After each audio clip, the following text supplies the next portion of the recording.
IAIN Madura, Fakultas Tarbiyah, Prodi BKPIA semester 2. Video ini dibuat untuk menyelesaikan salah satu tugas manajemen kepemimpinan pendidikan Islam dengan dosen pengampu Bapak Khotibul Umam. Kami dari kelompok 2 terdiri dari 4 anggota yang masing-masing bekerja sama dalam memenuhi tugas dengan judul Manajemen Kepemimpinan Pendidikan Islam. Baca.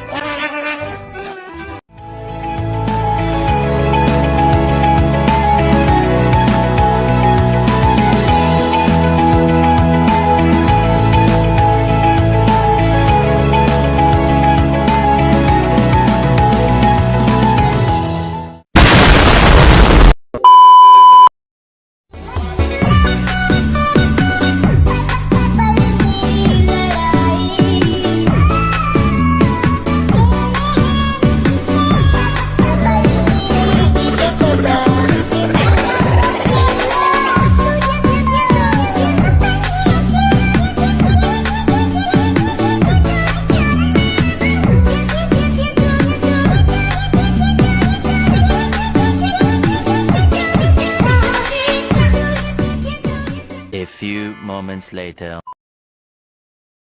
Assalamualaikum warahmatullahi wabarakatuh. Perkenalkan, nama saya Nurul Hasanah. Saya akan menjelaskan tentang manajemen. Manajemen dalam Al-Quran memiliki dua pengertian, yaitu at-tadbir atau pengaturan dan ar-rabbuh atau penguasa.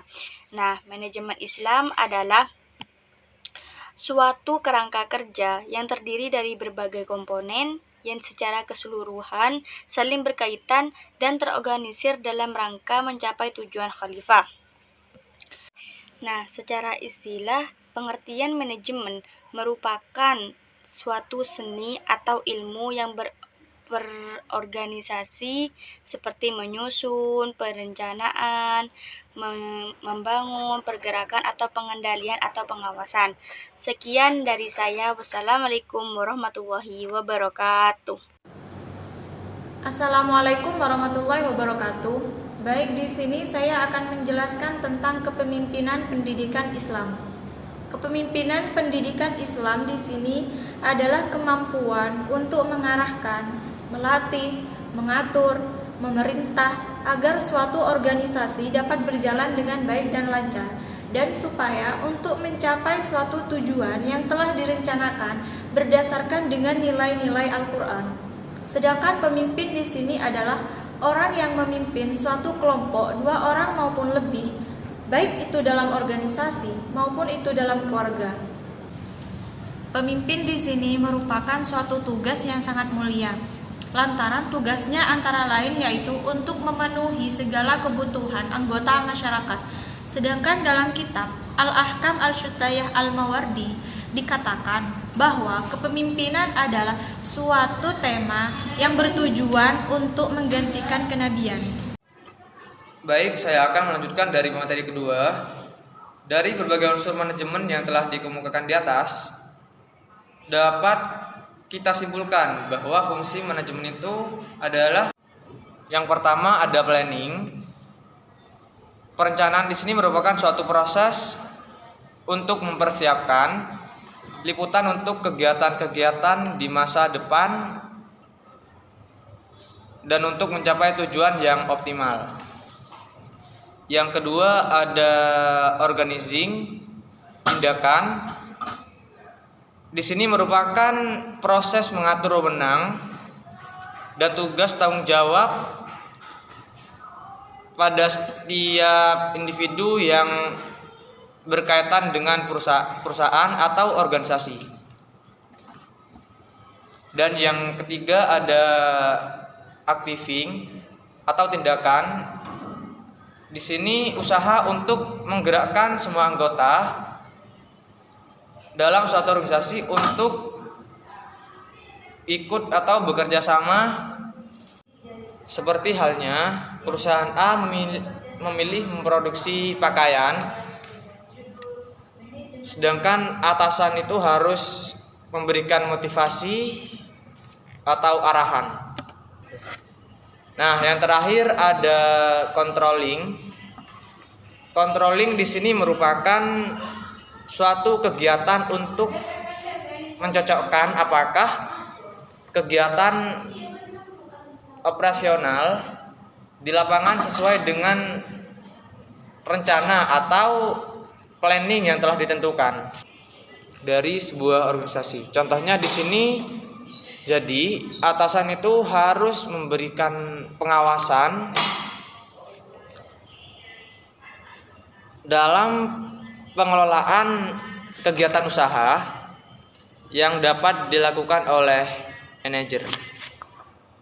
Baik, mungkin cukup sekian dari saya dan akan dilanjutkan oleh pemateri selanjutnya.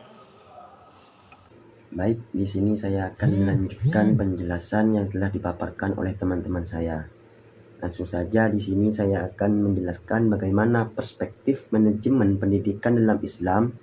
Pandangan para ahli yang menyimpulkan bahwa konsep manajemen pendidikan Islam ini menurut perspektif pandangan Al-Quran yaitu ada fleksibel, efektif, efisien, terbuka, kooperatif, dan partisipatif. Manajemen pendidikan berdasarkan Al-Quran dan hadis berarti menundukkan Al-Quran dan hadis sebagai acuan sumber konsultasi bagi semua manusia.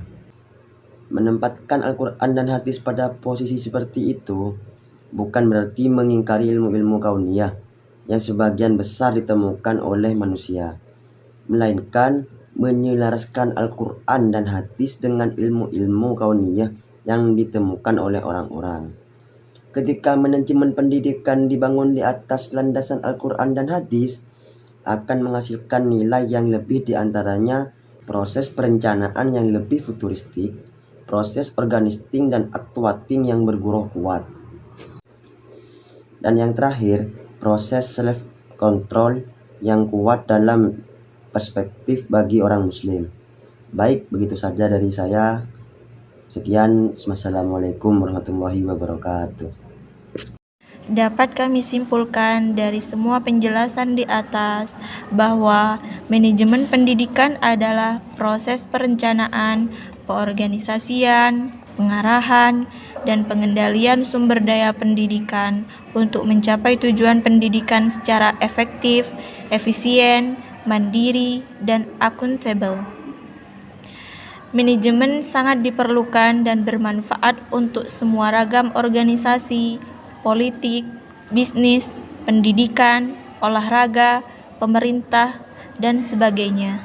Manajemen di sini juga diperlukan oleh semua organisasi dengan berbagai ukuran, organisasi kecil seperti keluarga maupun organisasi besar seperti lembaga pendidikan.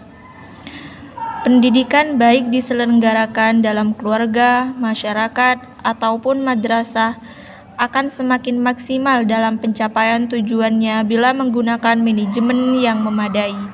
Penggunaan manajemen dalam bidang pendidikan disebut dengan manajemen pendidikan. Selesai sudah presentasi kelompok kami. Seperti kamu dan dia yang selesai padahal masih belum dimulai. Saya, perwakilan dari kelompok 2, pamit undur diri. Mungkin hanya ini yang dapat kelompok kami sampaikan. Kurang dan lebihnya mohon maaf. Assalamualaikum warahmatullahi wabarakatuh.